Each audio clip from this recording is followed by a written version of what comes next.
ಎಲ್ಲರಿಗೂ ನಮಸ್ಕಾರ. ಬನ್ನಿ ಇವತ್ತೊಂದು ಬಹಳ ವಿಶೇಷವಾದ ಸ್ಥಳದ ಬಗ್ಗೆ ಮಾತಾಡೋಣ. ಹಿಮಾಚಲ ಪ್ರದೇಶದ ಶಿವಾಲಿಕ್ ಪರ್ವತ ಶ್ರೇಣಿಯ ತುತ್ತ ತುದಿಯಲ್ಲೇ ಒಂದು ದೇವಸ್ಥಾನವಿದೆ. ಅದು ಕೇವಲ ಒಂದು ಕಟ್ಟಡವಲ್ಲ, ಅಲ್ಲಿ ಪುರಾಣ, ಇತಿಹಾಸ ಮತ್ತು ಭೂಗೋಳ ಎಲ್ಲವೂ ಒಂದಕ್ಕೊಂದು ಬೆಸೆದುಕೊಂಡಿದೆ.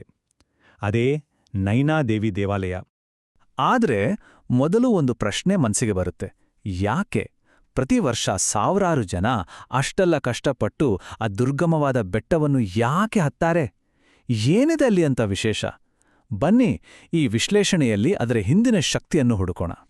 ಉತ್ತರ ಕೇಳೋಕೆ ಬಹಳ ಸರಳ, ಆದರೆ ಅದರ ಹಿಂದಿನ ಭಾವನೆ ತುಂಬಾನೇ ಆಳವಾದದ್ದು. ಅದೇನು ಅಂದ್ರೆ ದೇವಿಯ ದೃಷ್ಟಿಯನ್ನ, ಅಂದ್ರೆ ಆಕೆಯ ನಯನಗಳ ದರ್ಶನವನ್ನ ಪಡೆಯೋಕೆ. ಆ ದೇವಸ್ಥಾನದ ಹೆಸರಿನಿಂದ ಹಿಡಿದು ಅದರ ಅಸ್ತಿತ್ವದವರೆಗೂ ಎಲ್ಲದಕ್ಕೂ ಕಾರಣ ಅದೇ. ಸರಿ, ಹಾಗಾದ್ರೆ ಈ ನಂಬಿಕೆಯ ಮೂಲ ಎಲ್ಲಿದೆ? ಈ ದೇವಸ್ಥಾನದ ಅಡಿಪಾಯ ಆಗಿರುವ ಆ ಪೌರಾಣಿಕ ಕಥೆಯ ಆಳಕ್ಕೆ ಇಳಿದು ನೋಡೋಣ. ಇದರ ಹಿಂದೆ ಒಂದು ಇಡೀ ಬ್ರಹ್ಮಾಂಡದ ಘಟನೆಯೇ ಇದೆ. ನೋಡಿ, ಇದನ್ನ ಅರ್ಥ ಮಾಡ್ಕೋಬೇಕು ಅಂದ್ರೆ ನಮಗೆ ಮೊದಲು ಶಕ್ತಿಪೀಠ ಅಂದ್ರೇನು ಅಂತ ಗೊತ್ತಿರಬೇಕು. ಪುರಾಣಗಳ ಪ್ರಕಾರ ಸತೀದೇವಿಯ ದೇಹದ ಭಾಗಗಳು ಎಲ್ಲೆಲ್ಲಿ ಬಿದ್ದವೋ ಆ ಸ್ಥಳಗಳೆಲ್ಲ ಅಪಾರ ಶಕ್ತಿಯುಳ್ಳ ಪವಿತ್ರ ಕ್ಷೇತ್ರಗಳಾದವು. ನೈನಾದೇವಿ ದೇವಸ್ಥಾನ ಅಂತಹ ಪ್ರಮುಖ ಶಕ್ತಿಪೀಠಗಳಲ್ಲಿ ಒಂದು. ಕಥೆ ಹೀಗೆ ಶುರುವಾಗುತ್ತೆ. ತನ್ನ ತಂದೆ ದಕ್ಷನಿಂದ ಅವಮಾನಿತಳಾದ ಸತೀದೇವಿ ಯಜ್ಞಕುಂಡಕ್ಕೆ ಹಾರಿ ಪ್ರಾಣ ಬಿಡ್ತಾಳೆ. ಇದರಿಂದ ಶಿವನಿಗೆ ಉಂಟಾದ ದುಃಖ, ಕೋಪಕ್ಕೆ ಎಲ್ಲಿಯೇ ಇರಲಿಲ್ಲ. ಸತಿಯ ದೇಹವನ್ನು ಹೊತ್ತು ಇಡೀ ಬ್ರಹ್ಮಾಂಡವೇ ನಡುಗುವ ಹಾಗೆ ತಾಂಡವ ನೃತ್ಯ ಶುರು ಮಾಡ್ತಾನೆ. ಆಗ ವಿಷ್ಣು ಪರಿಸ್ಥಿತಿಯನ್ನು ತಿಳಿಗೊಳಿಸಲು ತನ್ನ ಸುದರ್ಶನ ಚಕ್ರದಿಂದ ಸತಿಯ ದೇಹವನ್ನು ತುಂಡರಿಸ್ತಾನೆ. ಆ ದೇಹದ ಭಾಗಗಳು ಎಲ್ಲೆಲ್ಲಿ ಬಿದ್ದೋವೋ ಅವೆಲ್ಲ ಶಕ್ತಿಪೀಠಗಳಾದವು. ಮತ್ತು ಸತಿದೇವಿಯ ಕಣ್ಣುಗಳು ಬಿದ್ದ ಸ್ಥಳವೇ ಈ ನೈನಾದೇವಿ ಕ್ಷೇತ್ರ ಅಂತ ನಂಬಿಕೆ. ಆದರೆ ಕೇಳಿ, ಈ ಕಥೆ ಕೇವಲ ಪುರಾಣದ ಪುಟಗಳಲ್ಲಿಲ್ಲ, ಇದು ಭೂಮಿಯ ಮೇಲೆ ಇತಿಹಾಸದಲ್ಲಿ ಗಟ್ಟಿಯಾಗಿ ಬೇರೂರಿದೆ. ಆ ಪ್ರಾಚೀನ ಕಥೆ ನಿಜವಾದ ಜಾಗದಲ್ಲಿ ಹೇಗೆ ನೆಲೆ ನಿಂತಿದೆ ಅನ್ನೋದನ್ನ ನೋಡೋಣ ಬನ್ನಿ.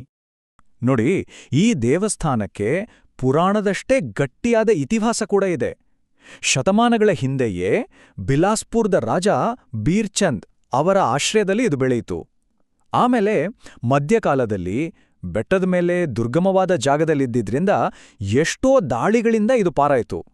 ಇನ್ನು ಇತ್ತೀಚೆಗೆ ಅಂದ್ರೆ 20ನೇ ಶತಮಾನದಲ್ಲಂತೂ ಯಾತ್ರಿಕರಿಗೋಸ್ಕರ ಸಾಕಷ್ಟು ಅಭಿವೃದ್ಧಿ ಕೆಲಸಗಳು ನಡೆದವು. ಇನ್ನು ಇದರ ಲೊಕೇಶನ್ ಇದೆಯಲ್ಲ, ಅದು ನಿಜಕ್ಕೂ ಅದ್ಭುತ. ಸುಮ್ಮನೆ ನೋಡೋಕ್ ಚೆನ್ನಾಗಿದೆ ಅಂತಲ್ಲ. ಹಿಮಾಲಯದ ನಂಬಿಕೆಗಳ ಪ್ರಕಾರ ಶಿಖರಗಳು ಅಂದ್ರೆ ದೇವರಿಗೆ ಹತ್ರವಾದ ಜಾಗ ಅಂತ. ನೀವೇ ಯೋಚನೆ ಮಾಡಿ, ಅಷ್ಟು ಎತ್ತರದ ಬೆಟ್ಟ, ಕೆಳಗೆ ವಿಶಾಲವಾದ ಗೋಬಿಂದ್ ಸಾಗರ್ ಸರೋವರ. ಆ ದೃಶ್ಯ ಕೊಡುವ ಅನುಭವವೇ ಬೇರೆ. ಇದರ ಬಗ್ಗೆ ಸ್ಥಳೀಯವಾಗಿ ಒಂದು ಜನಪ್ರಿಯ ಕಥೆಯೂ ಇದೆ, ಕೇಳಿ. ನೈನಾ ಅಂತ ಒಬ್ಬ ಕುರುಬನಿದ್ದನಂತೆ. ಅವನ ಹಸುಗಳು ಪ್ರತಿದಿನ ಒಂದೇ ಜಾಗದಲ್ಲಿ ಒಂದು ಕಲ್ಲಿನ ಮೇಲೆ ತಾವಾಗಿಯೇ ಹಾಲು ಸುರಿಸ್ತಾ ಇದ್ವಂತೆ. ಏನಿದು ಅಂತ ಕುತೂಹಲದಿಂದ ಅವನು ಹೋಗಿ ನೋಡಿದ್ರೆ ಅಲ್ಲಿ ದೇವಿಯ ಮೂರ್ತಿ. ನೋಡಿ, ಈ ಕಥೆ ಹೇಗೆ ಆ ಸ್ಥಳವನ್ನ ಅಲ್ಲಿನ ಜನಸಾಮಾನ್ಯರ ಜೊತೆ ಬೆಸೆಯುತ್ತೆ ಅಂತ. ಸರಿ, ಇಷ್ಟೆಲ್ಲ ಇತಿಹಾಸ ಪುರಾಣ ಆಯಿತು. ಈಗಿನ ಕಾಲಕ್ಕೆ ಬರೋಣ. ಇವತ್ತಿನ ದಿನಗಳಲ್ಲಿ ಈ ಜಾಗ ಹೇಗಿದೆ, ಇಲ್ಲಿನ ಭಕ್ತಿ ಇವತ್ತಿಗೂ ಜೀವಂತವಾಗಿದೆಯಾ, ಅದನ್ನ ನೋಡೋಣ. ದೇವಸ್ಥಾನಕ್ಕೆ ಹೋಗೋಕ್ಕೆ 2 ದಾರಿಗಳಿವೆ. ಒಂದು ಸಾಂಪ್ರದಾಯಿಕ ದಾರಿ, ಸುಮಾರು 750 ಕಲ್ಲಿನ ಮೆಟ್ಟಿಲುಗಳು. ಭಕ್ತಿಯಿಂದ, ಶ್ರದ್ಧೆಯಿಂದ ಒಂದೊಂದೇ ಹೆಜ್ಜೆ ಇಡೋದು. ಇನ್ನೊಂದು ದಾರಿ ಆಧುನಿಕ ರೋಪ್ವೇ. ಕೆಲವೇ ನಿಮಿಷಗಳಲ್ಲಿ ಮೇಲೆ ಸುತ್ತಲೂ ಇರೋ ಆ ಅದ್ಭುತ ದೃಶ್ಯ ನೋಡ್ತಾ ಹೋಗೋದು. ಹಳೆಯ ಸಂಪ್ರದಾಯ ಮತ್ತು ಹೊಸ ತಂತ್ರಜ್ಞಾನ ಎರಡೂ ಇಲ್ಲಿ ಒಂದಾಗಿವೆ ಅಲ್ವಾ? ಇಲ್ಲಿನ ಹಬ್ಬಗಳು, ಪೂಜೆಗಳು ಎಲ್ಲವೂ ತುಂಬಾನೇ ಚೈತನ್ಯದಿಂದ ಕೂಡಿರುತ್ತೆ. ಅದರಲ್ಲೂ ವರ್ಷಕ್ಕೆ 2 ಬಾರಿ ಬರೋ ನವರಾತ್ರಿ ಟೈಮ್ನಲ್ಲಂತೂ ಲಕ್ಷಾಂತರ ಜನ ಬರ್ತಾರೆ. ಆದರೆ ಎಲ್ಲಕ್ಕಿಂತ ಯುನೀಕ್ ಅನ್ಸೋದೇನ್ ಗೊತ್ತಾ? ಇಲ್ಲಿ ಭಕ್ತರು ತಮ್ಮ ಹರಕೆ ತೀರ್ಸೋಕೆ ಬೆಳ್ಳಿ ಅಥವಾ ಬಂಗಾರದ ಕಣ್ಣುಗಳನ್ನ ಅರ್ಪಿಸ್ತಾರೆ. ದೇವಸ್ಥಾನದ ಹೆಸರಿಗೂ ಈ ಅರ್ಪಣೆಗೂ ಇರೋ ಸಂಬಂಧ ಎಷ್ಟು ಅದ್ಭುತ ಅಲ್ವಾ?